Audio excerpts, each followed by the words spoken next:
Hai everyone, kali ini kita akan membahas tentang bilangan bulat. Apa sih yang dimaksud bilangan bulat? Bilangan bulat adalah bilangan yang dapat dituliskan tanpa komponen desimal atau pecahan. Bilangan bulat dibagi menjadi 3. Ada bilangan bulat positif, bilangan bulat negatif, serta bilangan bulat 0. Himpunan bilangan bulat jika dituliskan dalam garis akan menjadi seperti ini. Di sebelah kanan terdapat bilangan bulat positif dari angka 1, 2, 3, dan seterusnya. Di sebelah kiri terdapat bilangan bulat negatif dari negatif 1, negatif 2, negatif 3, dan seterusnya. Juga terdapat bilangan 0, tidak positif maupun tidak negatif. Operasi bilangan bulat. Dalam bilangan bulat terdapat 4 operasi. Yang pertama, adanya penjumlahan. Penjumlahan dari bilangan yang sejenis akan menghasilkan bilangan yang sejenis juga. Misalkan, bilangan cacah ditambah dengan bilangan cacah, hasilnya adalah bilangan cacah. Begitu pula ada bilangan bulat negatif. Penjumlahan bilangan bulat dengan dua jenis yang berbeda, hasilnya merupakan pengurangan. Dan jenisnya ditentukan dengan jenis bilangan yang terbesar. Misalnya, negatif 2 ditambah negatif 5 hasilnya adalah negatif 7. 5 ditambah negatif 2 hasilnya adalah 3. Dan negatif 6 ditambah 2 hasilnya adalah negatif 4. Yang kedua, adanya pengurangan. Operasi pengurangan adalah kebalikan dari operasi penjumlahan. Bilangan bulat dikurangi dengan suatu bilangan, bisa lebih kecil atau lebih besar. Untuk setiap bilangan bulat A dan B, maka berlaku A min B sama dengan A ditambah negatif B. Sebagai contoh, 12 dikurangi 5 hasilnya adalah 7. 16 ditambah negatif 9 hasilnya adalah 7.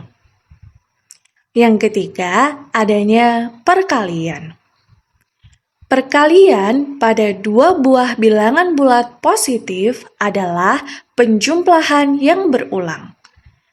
Aturan khusus yang berlaku pada perkalian bilangan bulat antara lain. Yang pertama, bilangan asli dikalikan bilangan asli, hasilnya adalah bilangan asli.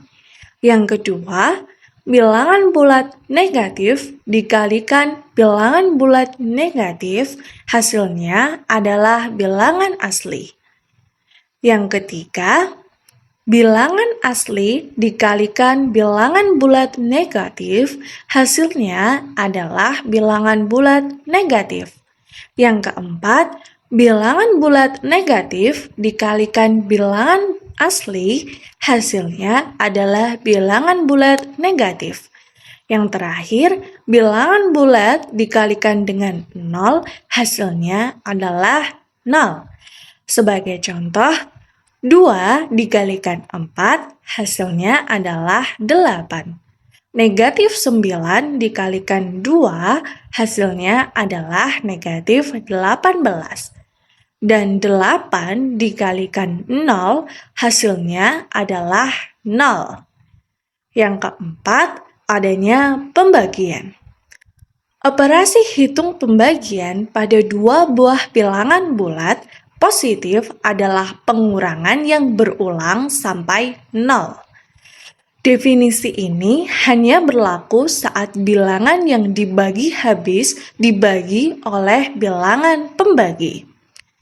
Aturan khusus yang berlaku pada pembagian bilangan bulat antara lain. Yang pertama, Bilangan asli dibagi dengan bilangan asli, hasilnya adalah bilangan asli. Yang kedua, bilangan bulat negatif dibagi bilangan bulat negatif, hasilnya adalah bilangan asli. Yang ketiga, bilangan asli dibagi bilangan bulat negatif, hasilnya adalah bilangan bulat negatif. Yang keempat, bilangan bulat negatif dibagi bilangan asli, hasilnya adalah bilangan bulat negatif. Dan yang terakhir, 0 dibagi bilangan bulat, hasilnya adalah 0.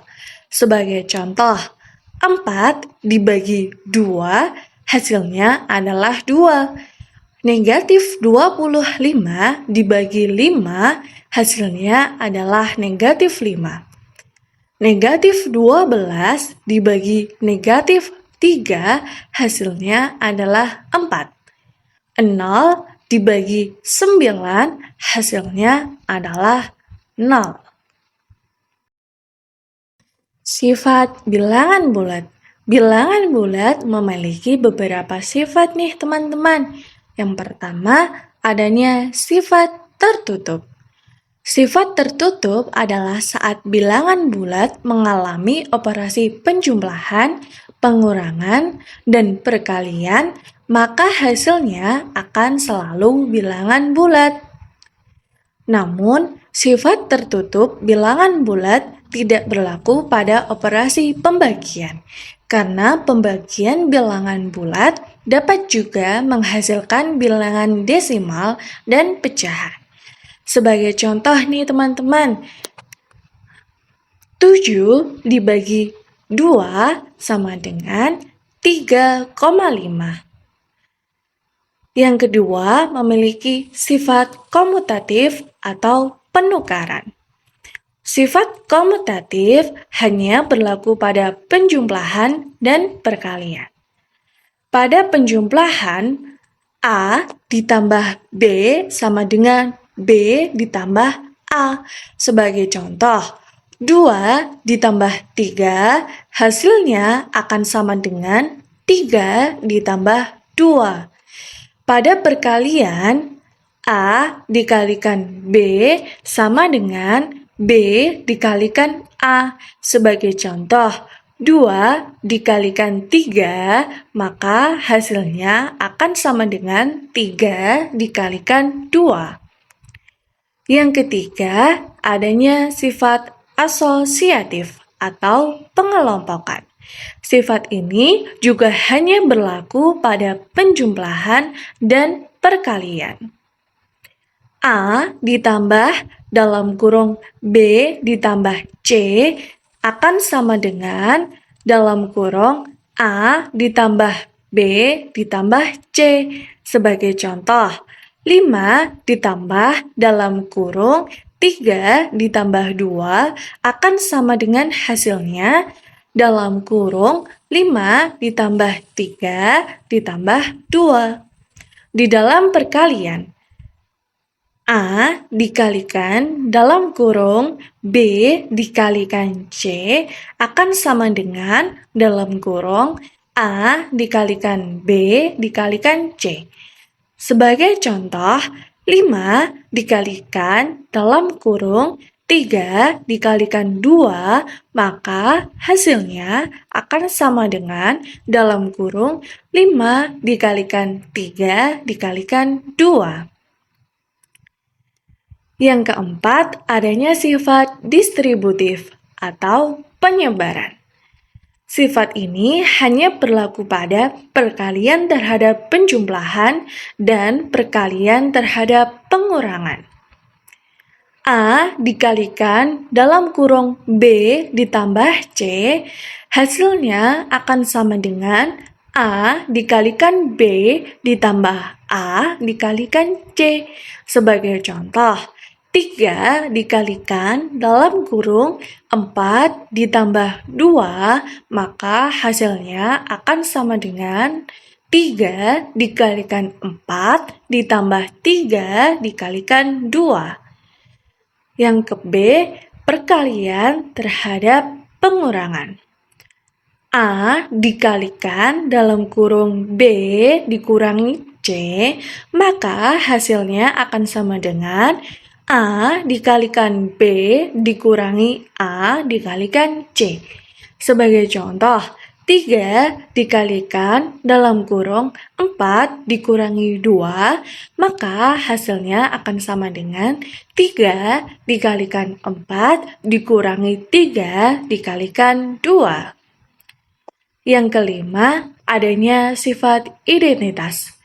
Sifat identitas menyatakan bahwa bilangan bulat apapun yang dikalikan dengan 1 akan menghasilkan bilangan bulat itu sendiri, atau identik. Sebagai contoh, 5 dikalikan 1 hasilnya adalah 5. 27 dikalikan 1 hasilnya adalah 27. Negatif 2 dikalikan 1 hasilnya adalah negatif 2. Dan 47 dikalikan 1 hasilnya adalah 47. Yang keenam, adanya sifat inversi. Sifat inversi dari sebuah bilangan bulat adalah bilangan yang jika dikalikan dengan bilangan tersebut akan menghasilkan 1. Contohnya, inversi dari 2 adalah setengah atau 0,5, karena 2 dikalikan 0,5 adalah 1. Aturan kanselasi bilangan bulat. Yang pertama, terhadap operasi penjumlahan, yaitu untuk semua A, X, Z yang merupakan elemen dari Z, apabila A ditambah X sama dengan A ditambah Y, maka X sama dengan Y. Yang kedua, terhadap operasi perkalian, yaitu untuk semua A, X, Z yang merupakan elemen dari Z, apabila A tidak sama dengan 0, dan A dikalikan X sama dengan A dikalikan Y, maka X sama dengan Y. Nah, itulah materi saya tentang bilangan bulat. Sampai jumpa di lain waktu. Terima kasih sudah menonton. Bye-bye.